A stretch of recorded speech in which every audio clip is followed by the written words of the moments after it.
Hi అండి, నమస్తే అండి. మా మిద్దె తోటలో పొనగంటాకండి కోసానండి.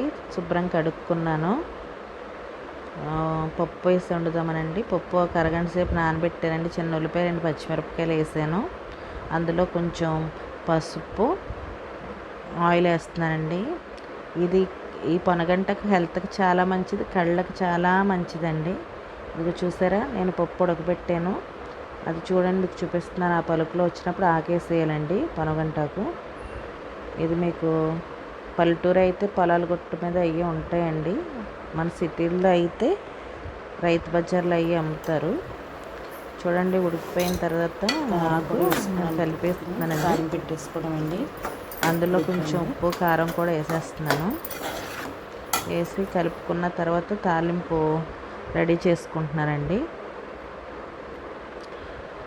మూకుడు పెట్టుకుని ఆయిల్ పోసుకున్నాను. దానికి తాలింపులు ఏంటంటే ఇంగువ వేసుకోవాలండి, బాగుంటుంది. ఎల్లుల్లిపాయలు, ఎండుమిరపకాయలు, కరివేపాకు, ఆవాలు, జీలకర్ర, మినప్పప్పు అండి. ఇది తాలింపు మనం వేసుకున్న ఆయిల్లో. అది వేగిపోయిన తర్వాత పప్పు కూడా వేసుకుంటే చాలా అంటే కమ్మగా చాలా బాగుంటుంది. చాలా టేస్ట్గా ఉంటుంది. చాలా హెల్తీ కూడా అండి. ఇది తప్పనిసరి మీరు ట్రై చేయండి.